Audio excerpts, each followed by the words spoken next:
In the spring of 2006, a freak thunderstorm swept through Redwood County, Maine. The kind of storm locals swore could wake the dead. Lightning split the sky in jagged white scars. Thunder rolled with bone-deep weight. And a maple tree, as wide as a box truck, crashed behind the old St. Dymphna grounds.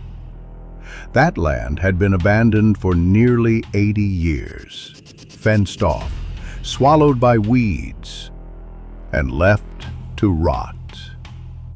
2 days later, city workers were sent to clear the debris. That's when they found it. A sinkhole yawning open behind the crumbling chapel ruins. The hole was deep, lined with brick, and at the bottom, buried under dirt and splintered foundation stones, were stairs. The workers followed the stairs until they ended at a rust-eaten, padlocked door. It had been shut for over a century, sealed so long that the metal had fused with its frame. When the recovery crew finally forced it open, they didn't find a storage basement. They found a chamber, and what was inside would eventually reopen 23 missing persons cases, most of them girls, ages 13 to 17. Some of those girls had been officially rehomed. Others were declared reformed. A few simply disappeared from public records as if they'd never existed at all. From 1881 to 1904, St. Dymphna Reformatory for Girls accepted 147 so-called difficult cases. 39 never returned home. 18 came back unable to speak. 9 were sent to asylums within 5 years of release. Not one of them, not a single survivor, ever spoke about what happened in the lower levels of that convent. Not until the letters surfaced. And not until a woman in her 90s, living under a false name in rural Montana, recognized an old photograph in a newspaper and whispered 4 words her granddaughter would never forget. That's where they broke us. This isn't just a story about a forgotten institution. It's about what happens when power hides behind Scripture, when suffering is repackaged as sanctification, and when curious, brilliant, defiant young women are silenced in the name of purity. This is the story of St. Dymphna's Reformatory, the girls who never made it out, and the one who did. The arrival of the daughters. In the fall of 1879, 6 women arrived in Maine from County Wicklow, Ireland. They wore heavy black wool habits, carried wooden rosaries, and called themselves the Daughters of St. Dymphna. Their leader, known only as Mother Agatha, was tall, with ink-dark eyes and a voice that could hush an entire room.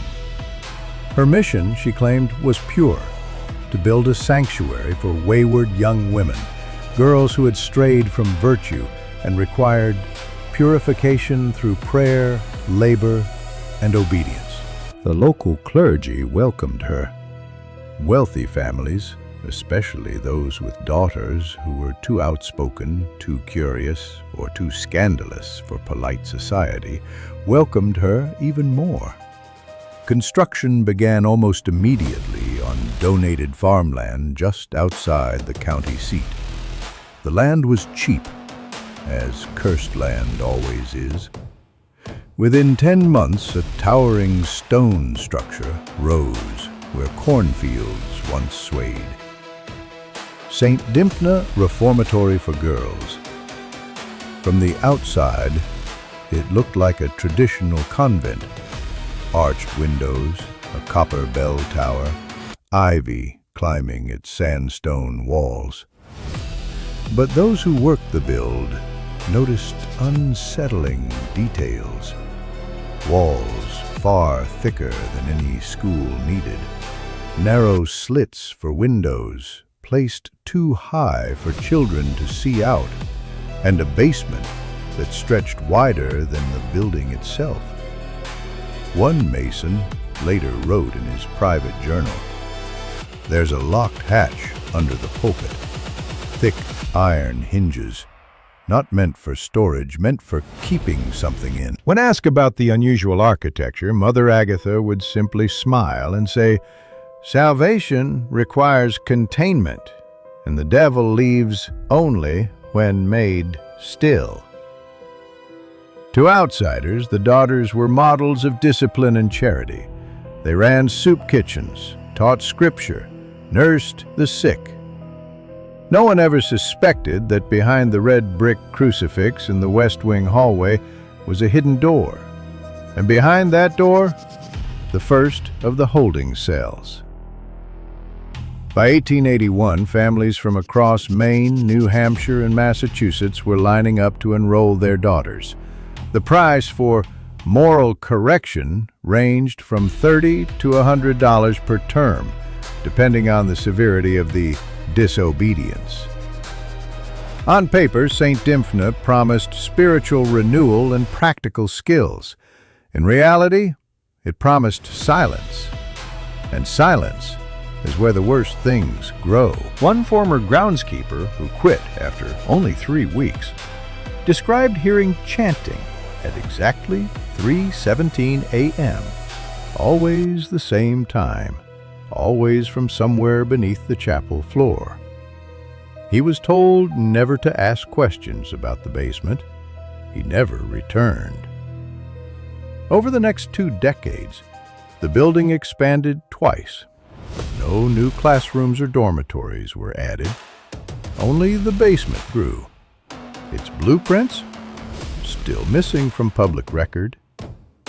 If you're wondering why a reformatory for girls needed steel-reinforced doors, padded rooms, and drainage grates beneath every floor, you're not alone.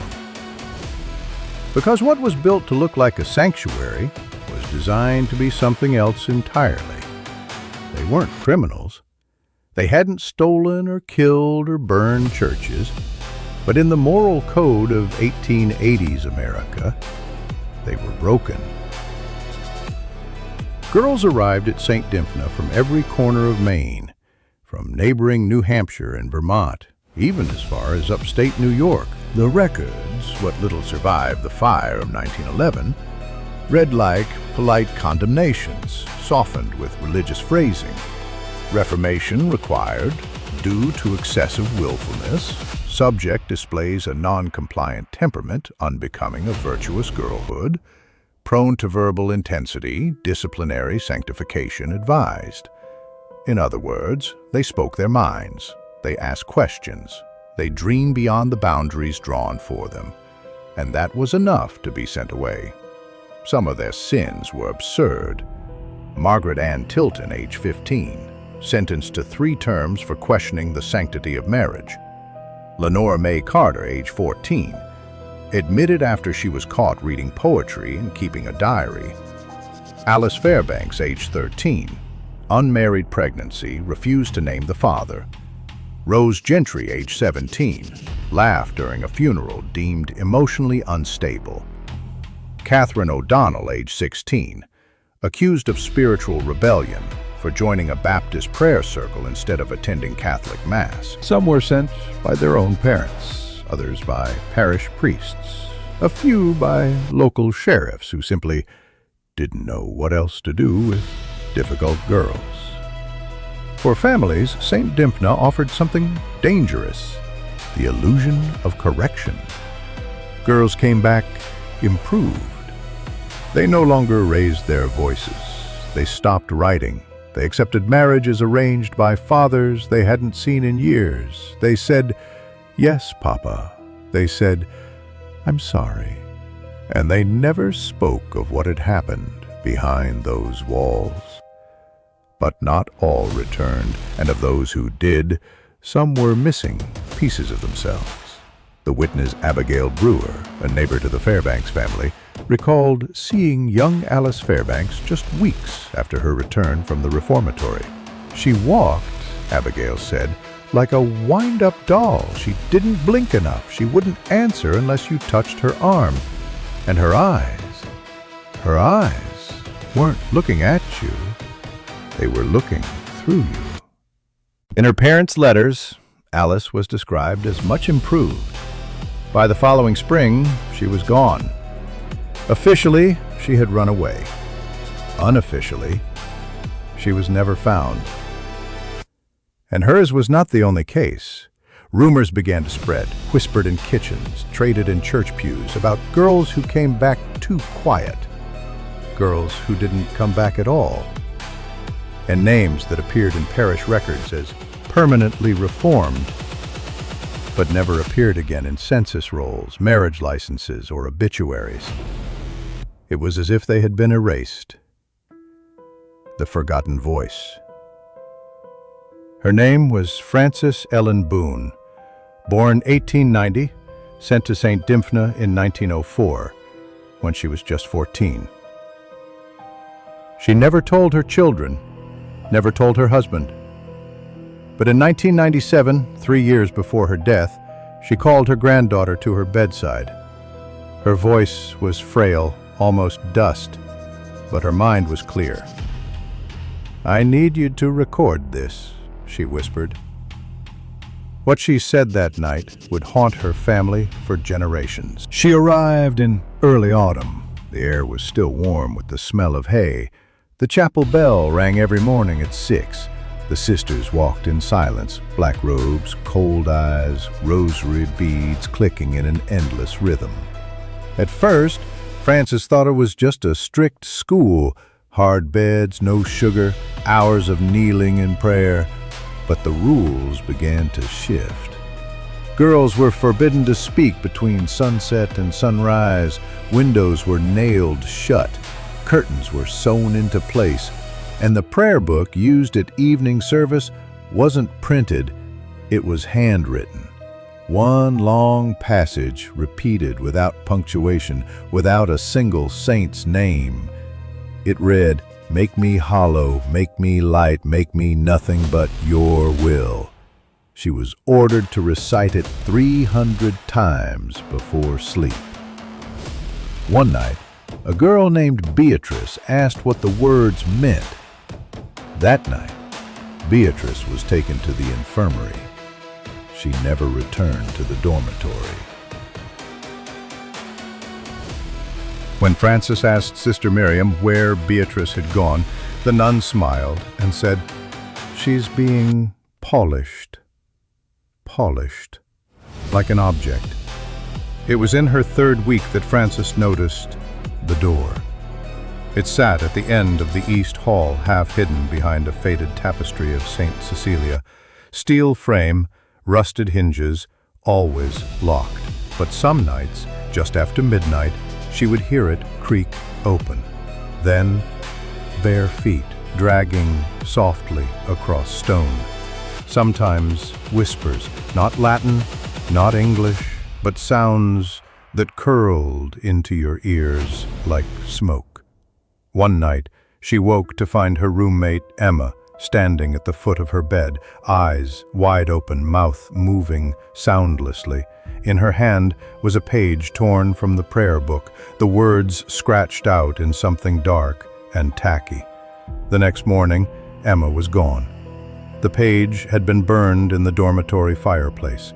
When Frances asked about it, Sister Miriam only said, "You must have imagined it." But the whispers at night grew louder, closer. One night, she heard her own name, a breath, a murmur. And that was when she began carving a map of the halls into the wood beneath her bed frame. She didn't know when, but she knew a night would come when she would have to run. They came for her on a Tuesday.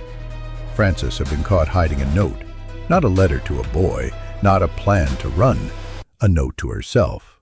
A scrap of paper with a few lines written in a cramped, shaking hand. "My name is Frances Ellen Boone. My mother's voice sounds like clover honey. I used to laugh when I read. They called it evidence of identity attachment. That night, after evening prayers, 2 nuns glided down the dormitory aisle without a word. They stopped at her bed. They did not speak. They only nodded. One took her by the wrist with a gentle grip that felt like iron. The stairwell they used was not on any map. It twisted inward as if the stones had learned how to spiral after the blueprints were drawn. Brick gave way to rough rock. The air turned wet and cold, carrying a smell like hospital bleach poured over wilted flowers. Oil lamps burned in brackets, their smoke tracing black commas along the ceiling. At the bottom sat a corridor lined with narrow doors. Each door held a slot at face height. Each slot was closed. The last door was different. An iron plate above the frame bore 2 words, hand-etched and precise. Sanctum vacuum, the sacred hallowing. They brought her inside. The room was blinding. Bleached walls, bleached floor, bleached scent that scraped the back of her throat. A chair stood in the center, iron bolted to the concrete, leather straps at the wrists and ankles. Behind the headrest gleamed a narrow ring with a screw to tighten hair through. To the right sat a table under a folded cloth. Shapes pressed upward from beneath the fabric, the way bones press against skin. Sister Miriam stood behind her veil. "The body is a vessel," she murmured. "The mind is the lock. Sin is memory." They placed Frances in the chair. The straps closed with slow care. One nun took her hand as if for comfort. Another began the prayer in a steady hum. "Make me hollow, make me light, make me nothing but your will."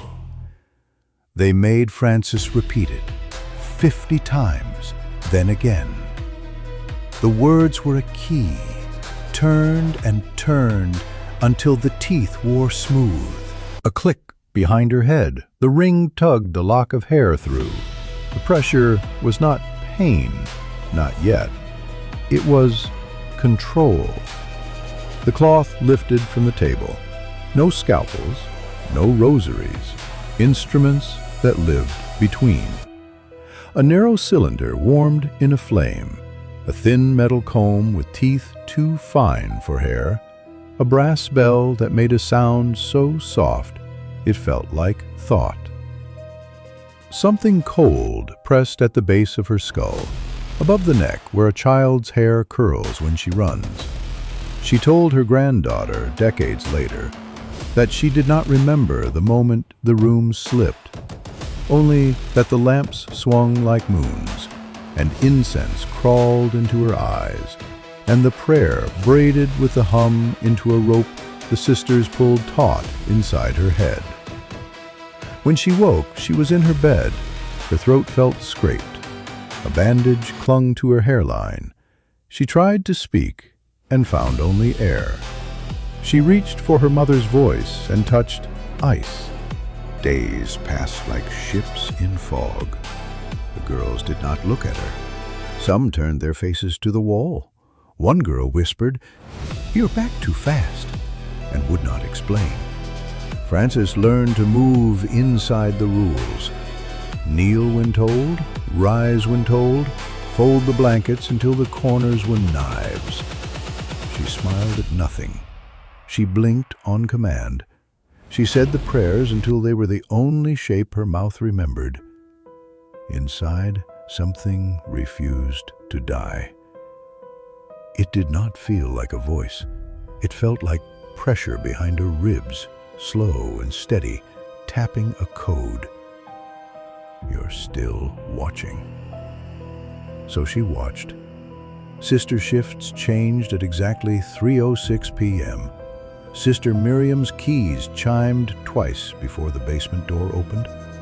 Girls taken to extended prayer returned a degree off-center, as if one foot had forgotten the floor. Some did not return. In November, Marie Yates vanished. The nuns said she had graduated early to a sponsor family in Portland. Frances remembered Marie's screaming and the hard silence that came after. She did not believe in sponsor families anymore.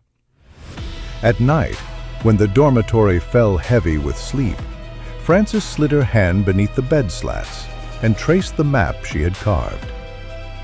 3 short grooves for the west hall, 1 dot for each locked door, a loop for the chapel, a spiral for the stair, initials for the missing, cut so small they drew blood.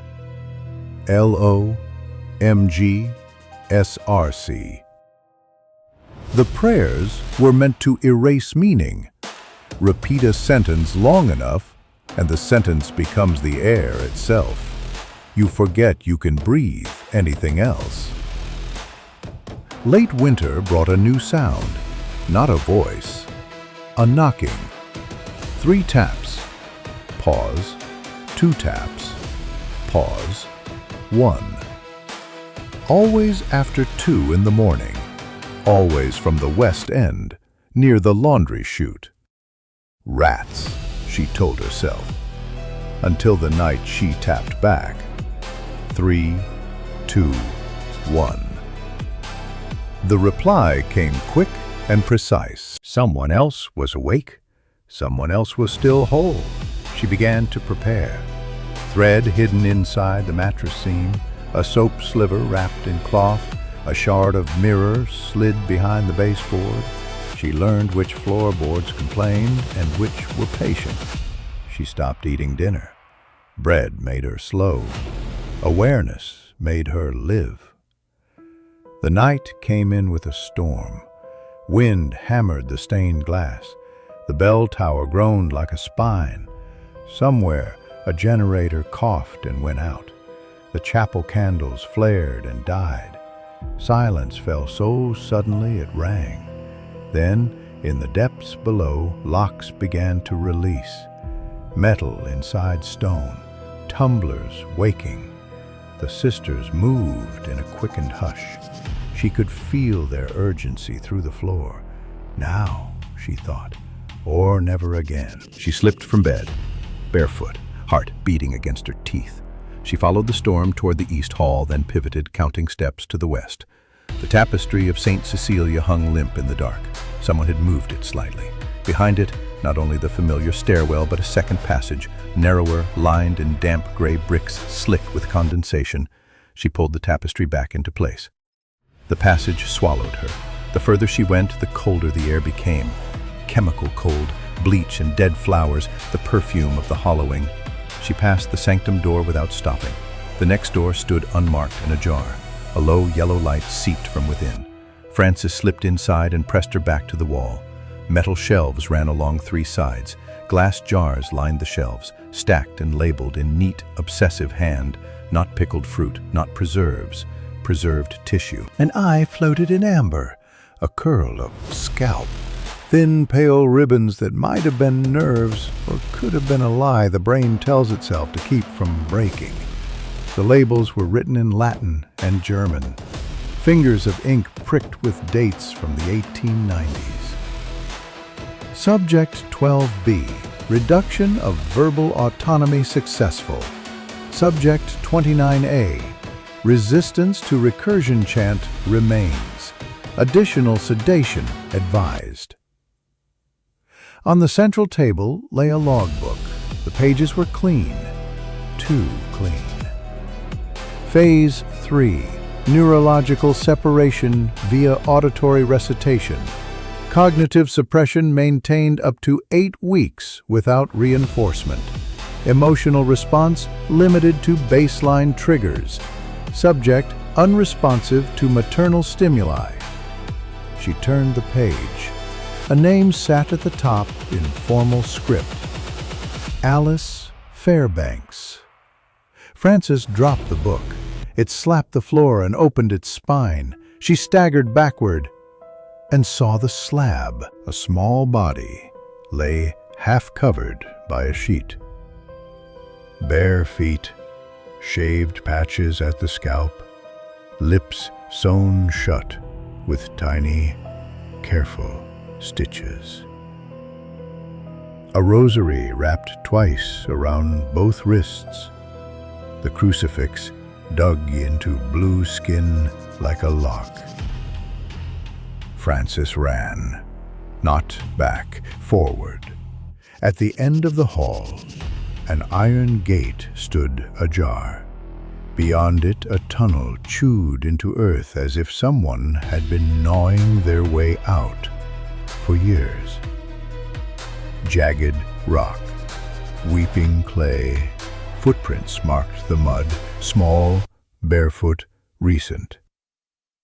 No shout followed, no alarm, only thunder and her breath, and the memory of a brass bell going off inside her skull. She crawled, she slipped and bled and swallowed dirt. The tunnel turned and tightened and turned again. Time lost its hinges. Her body stopped belonging to her. She kept moving anyway. 47 minutes later, she counted by tapping the code against her thigh. Frances shouldered through roots and vines and fell into wet leaves. Cold air slapped her lungs. Pines heaved overhead. The world smelled like rain and iron and animals that did not care about prayer. She ran until the trees thinned and the road appeared, a rutted ribbon, moon-streaked and slick. A lantern bobbed in the distance. A buggy creaked. A man's voice called, "In God's name, are you hurt?" Frances could not say yes. She could only whisper one word. The farmer's name was Edgar Klein. He wrapped Frances in his coat and lifted her into the buggy with a strength she did not feel. She shook and could not stop. He gave her water. She coughed it up and tried again. He drove straight to the sheriff's office in Redwood County. Sheriff James Daniels had gray hair and a jaw that wanted to be just. He listened while the town doctor cleaned the cut at the back of Frances's head and pressed cool fingers against the bruise around her wrist. Her voice was a rasp. The words snagged, but the outline held. A stare, a sanctum, a chair bolted to the floor, a prayer that ate meanings, doors with slots, jars with labels, a girl on a slab with her lips sewn shut, a tunnel that breathed dirt. "There are girls still down there?" she said, and something in her tone made the sheriff stop looking at the doctor and start looking at her. By the end of the night, 4 men had drawn a map based on her directions. A deputy fetched lanterns and rope. Word was sent to the nearest parish as a courtesy. Dawn scraped color over the sky. Then the letters began. The first came from the Archdiocese of Portland. It was precise, elegant, and immovable. The girl in question has suffered a trauma-induced psychosis. Her story, while tragic, should not be taken as literal. St. Dymphna's has served the community faithfully for over 20 years. To accuse women of God without due process would constitute slander of the highest degree. The sheriff hesitated. The doctor revised his notes. The farmer was thanked very much and told, "We'll handle it from here." Frances was sent to a convalescent home. She lay under a thin blanket and watched the ceiling spin. When she asked again and again whether anyone had gone to the tunnel, whether anyone had found the body on the slab, nurses patted her hand and said, "There was no tunnel, dear." She was told to rest, to stop exciting herself, to pray. No sister came to visit. No officer took a second statement. Her parents retrieved her and took her home. Her mother burned her diary in the kitchen stove and murmured, "It is better if we do not speak of those months. No good can come of it." But the scar at Frances's hairline did not burn away.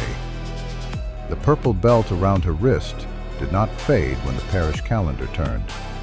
The humming in her dreams did not stop. She said nothing. she remembered everything. She kept the map. She scratched its lines again, this time into the back of a cheap hairbrush. She broke a thumbnail doing it and smiled at the pain, because it belonged only to her. She tucked the brush into a wooden jewelry box, folded a scrap of cloth over it, and placed the box at the back of a drawer no one touched. St. Dymphna's continued for 7 more years. In 1911, a fire tore through the West Wing. No girls were listed as dead. 23 students transferred that week and were never heard from again. The building closed. The daughters dispersed. Records were sealed under the soft weight of charity. The land sank into weeds. People learned to look the other way, because to look would mean to see, and to see would mean to admit what they had handed their daughters to. Frances married. She had children. She did not tell them. She lived a long time. Too long, she sometimes thought, for someone who had nothing left to say. In 1998, 2 years before she died at 108, she called her granddaughter into her bedroom. The air smelled like lavender and old paper. Frances handed her a wooden box.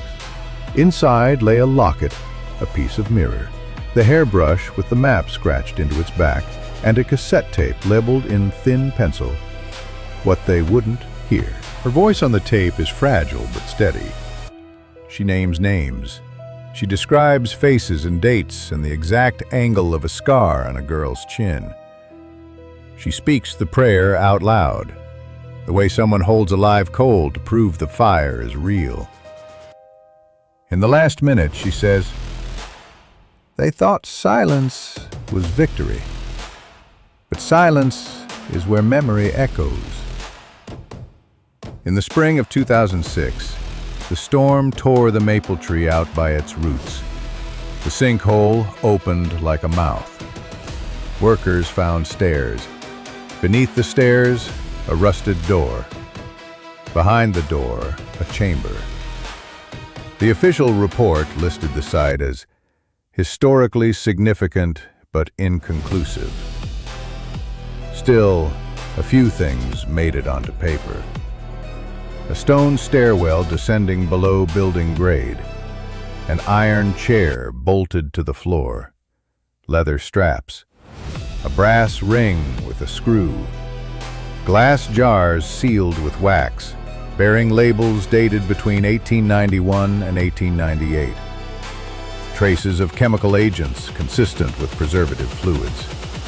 A bell, small and tarnished, found on a tray beside a thin metal comb. Within a month, the site was sealed again for public safety. The lot was sold. Subdivisions crept across the field. Sidewalks, swing sets, a preschool called Little Saints opened 2 blocks away, and parents praised its gentle curriculum. It is a good neighborhood. Most nights, the only sounds are sprinklers ticking and the soft drum of televisions behind shaded windows. But sometimes, when the wind points itself just right, people wake with the feeling that something is waiting under the lawn. Not a scream, not a chant, a knocking. 3, 2, 1. Maybe it is the old drain lines settling. Maybe it is the roots of the maple remembering where they used to live. Maybe you can tell yourself anything if you say it often enough, the way a prayer turns into air when you repeat it. How many institutions, then or now, stand behind walls of silence, while good people stop asking questions? How often do we call harm healing? Because healing is what makes it easier to look in a mirror. How many girls come back altered, and we decide to call that growth, because we cannot afford to name it what it is? The hollowing never needed machines. It only needed obedience, time, and the cooperation of those who wanted tidy lives more than they wanted the truth. What remains is what we decide to remember. The rest is still buried. And if you ever find yourself in Redwood County, walking past the tidy hedges and new mailboxes, and the night presses close, and the wind turns warm and wrong. Listen. If you hear the code tapping back, you have a choice older than the chapel itself.